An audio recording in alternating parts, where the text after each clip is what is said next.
In all walks of life are found individuals who rise to the top of their respective areas and become known as icons. The NFHS is certainly no different in that regard. While it's a subjective opinion, and people could make valid arguments for literally hundreds of such individuals within the NFHS, 5 members of the National High School Hall of Fame quickly come to mind. Those 5 are former NFHS Executive Directors Bryce Durbin and Bob Canopy, former NFHS Presidents Bernie Sago and Charlie Adams, and former NFHS Assistant Director Don Sparks.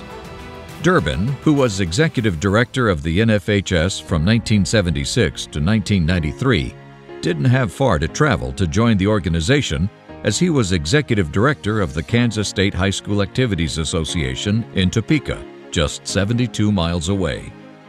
One of Durbin's first accomplishments was moving the NFHS from Elgin, Illinois to Kansas City, Missouri. Well, our problem was in Illinois, we were so far from the airport, and we had people flying in all the time, or we flew out.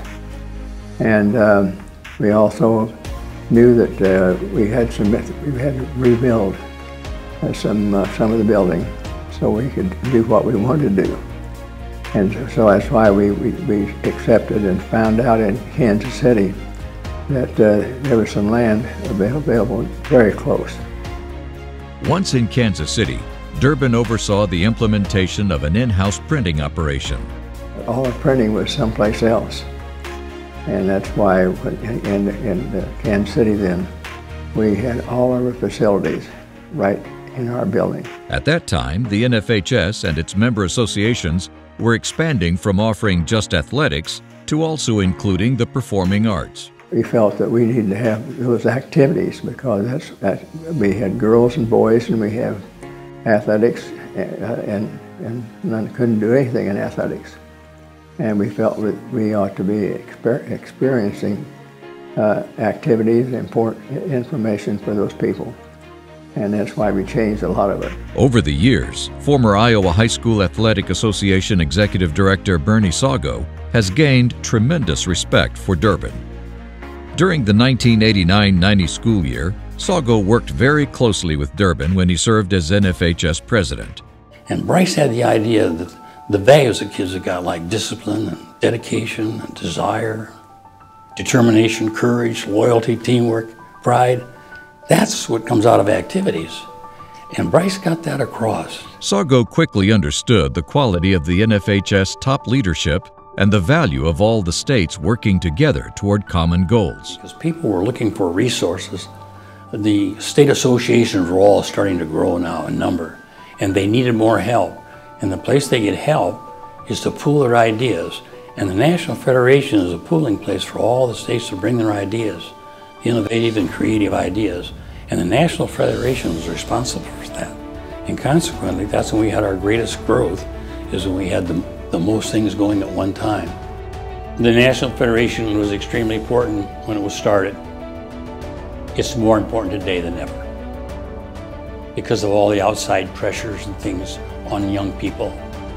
And as long as the National Federation shows the leadership, that the activities are part of the educational program. As long as they keep talking their values, the National Federation will always be the leader in this country for kids. In 1993, Bob Canopy of the New Jersey State Interscholastic Athletic Association succeeded Durbin. One of the first things Canopy did was facilitate strategic planning that included identifying the NFHS primary mission.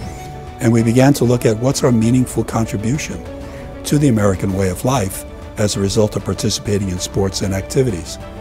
And we came to the very simple conclusion that everything that we did, what a good teacher-coach does in terms of expectations of young people, whether it be behavior, whether it be facing difficulties, accepting victory in the proper way, accepting defeat in the proper way, all those kinds of things really contribute to one thing. And the one thing basically is turning out a good product, a good citizen for this country of ours, and how important that was. And that really is the greatest contribution, I think, personally, that high school sports and activities provide to our nation. We create good people. During their respective careers, North Carolina High School Athletic Association Commissioner Charlie Adams and Canopy forged a lifelong professional relationship and friendship.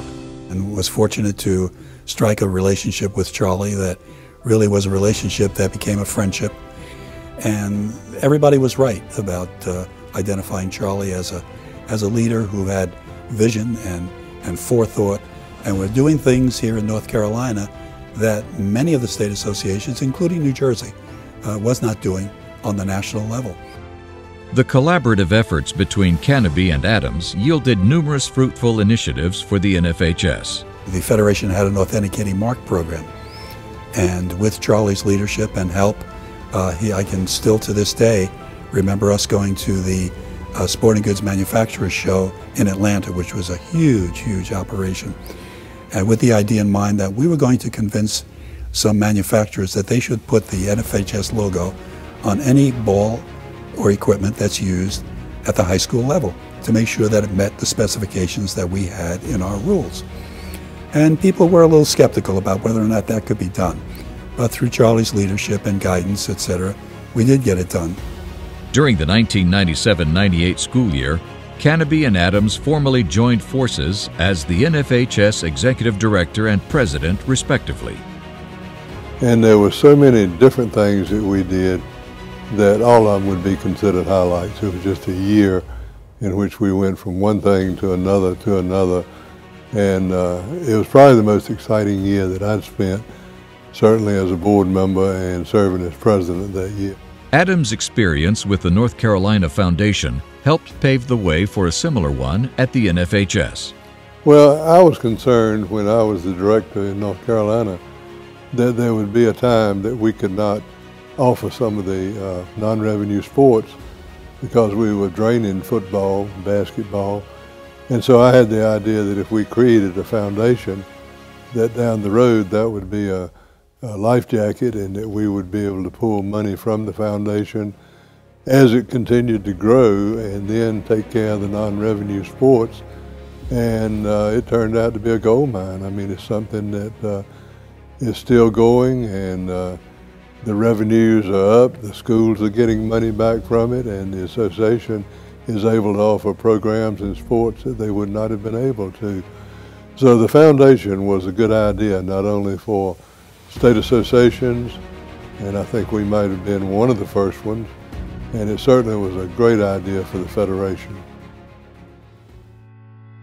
One of the most impactful and versatile NFHS staff members was Missouri native Don Sparks, who was involved with the creation of the NFHS Officials Association and the NFHS Coaches Association.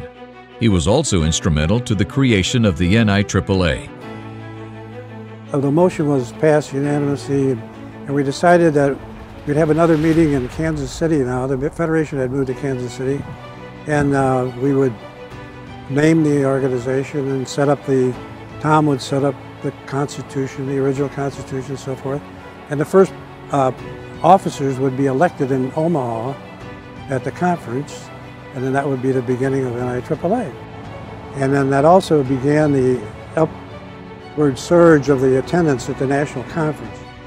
Former NFHS Associate Director Tom Frederick was responsible for starting what is now known as the National Athletic Directors Conference. You never want to forget the vision of Tom Frederick. He really had it all in his mind, and he was very organized and very determined and just knew exactly what this thing would look like. This conference here is almost exactly the same as the first conferences in everything except scope. When I first started as AD, there was nowhere to go to learn, and this became the foundation of learning how to be an athletic director, and it still is. It's the only one in the country. Having attended every National Athletic Directors Conference since the first one, Sparks could compare and contrast the early conferences with the more recent ones. Well, the first conference in '71, I learned this is where I belong, because guys, I got ideas at every conference, particularly that one, because there was no job description, so we were just flying by the seat of our pants, doing something that became part of the job.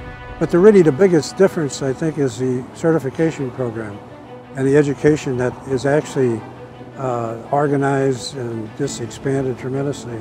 Now when you speak to this group, you're talking to the people who run athletics in the country.